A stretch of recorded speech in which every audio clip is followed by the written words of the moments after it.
one of the tricks that I kind of realized was men have started to get savvy about stuff like that because they're like, oh, she wants STK. Cool. STK has a happy hour from 6 to 8. So when you want 6 martinis and you want steak and frites and you also want 2 appetizers, all of that came half off.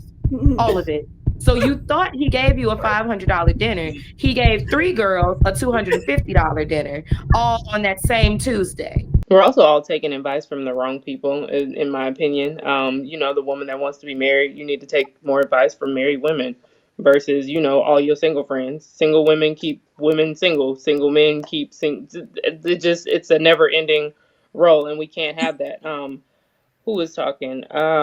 Saint, when you were speaking, like there are a lot of young men that would benefit from speaking to someone like you, but just like anything else, we gravitate towards to our own experiences or to the things that we like. It's so easy to be on TikTok and be like, you see something that you know, an experience with a woman that was bad with somebody, and you're like, yeah, my experience was bad too. And so you click on that and you just find all these terrible women experiences, and it just becomes like a wormhole. And in reality, you need to go look at things that are praising women, the woman that you should try and attract. And that's another thing about us too. Like we forget to have accountability in the people that we attract.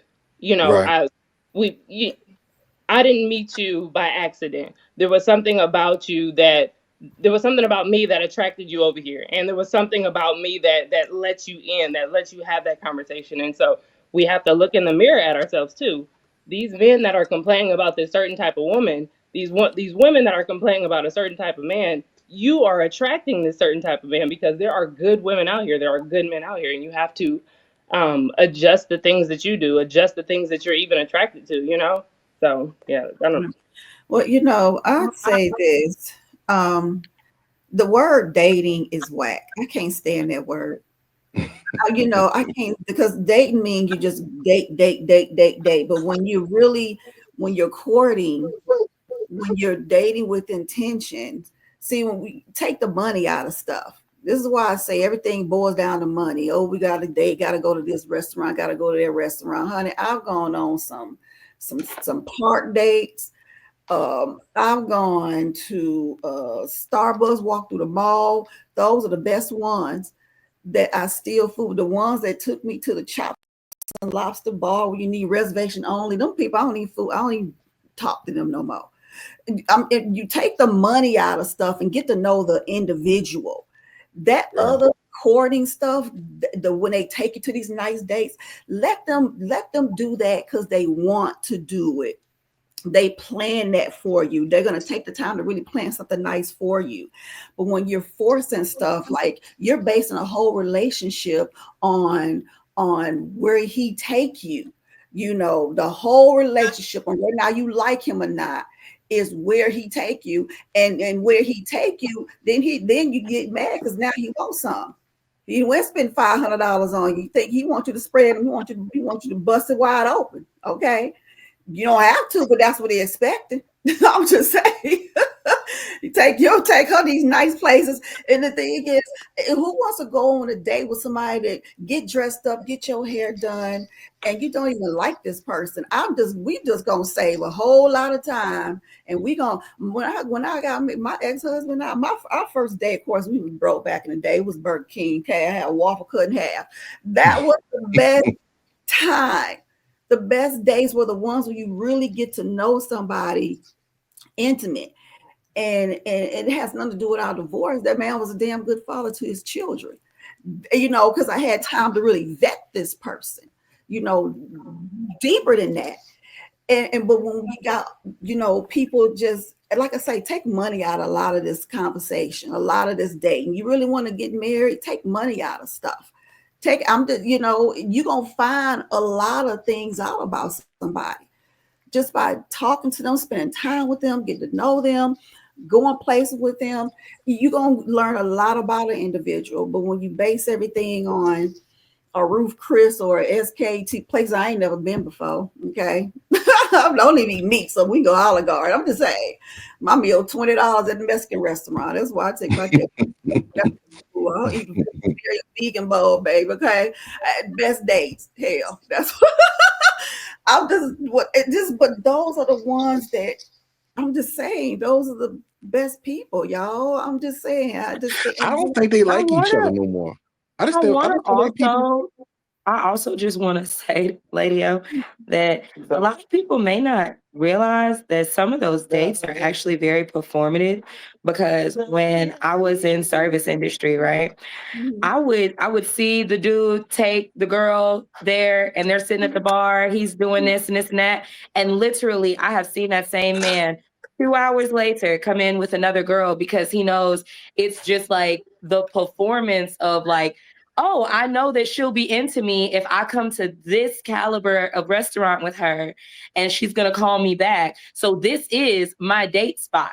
It's like you're a regular, and in within this 3-day time span, I've seen you with 8 chicks at this bar sitting here for happy hour. And the trick that you mentioned, STK, it's kind of funny because I don't know if you remember a conversation we had. One of the tricks that I kind of realized was men have started to get savvy about stuff like that because they're like, oh, she wants STK. Cool. STK has a happy hour from 6 to 8. So when you want 6 martinis and you want steak and frites and you also want 2 appetizers, all of that came half off. All of it.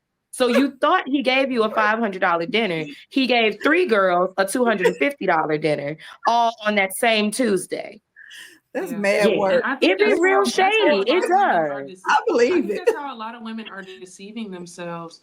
Now, of Mhm. course, I don't know, but I've made it clear I don't believe in these like heteronormative ideas. I don't believe that men are naturally providers or naturally protectors and women are naturally submissive. I don't subscribe to any of those beliefs.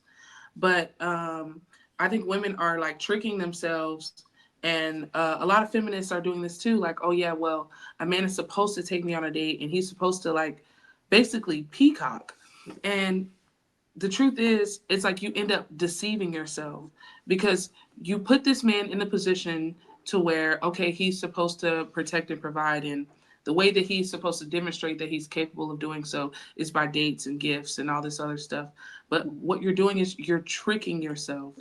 You're literally you're infantilizing yourself, for lack of a better word. Like, and it's deceitful. Because I also was a server, and I bartended at multiple restaurants, and I've seen the same guy come with multiple girls, and they all seem so impressed, and they all seem like if I didn't see them, if I didn't see this couple that came before, even if it was a different day, I would be like, oh wow, they're such an amazing couple. But the truth is, it's not true.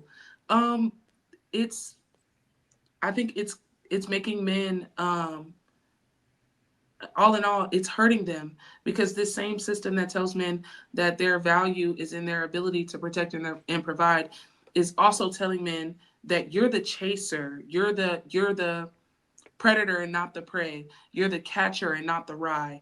You know what I mean? And Mhm. I think also, and not to shame anyone here, but that's the same reason why earlier when the man was talking about like him being a sex worker, that's literally sex trafficking. And that's why it was funny, because, oh, it's a man this time, and so this patriarchal system, these beliefs that we are attaching ourselves to are all things that we've been told our masculinity is a man, is a man is someone who does XYZ when a man is really just a boy that grew up and decided to continue to identify himself as a man. It's I, not, I don't think any of these things are based in reality or even statistics, science. It's not based in anything. And if we continue, especially as Black people, to hold on to what we've been told is masculine, for what we've been told is feminine, what we've been told is the right way a woman or the right way a man should act, men are going to continue to be victimized because we can't see protectors as victims.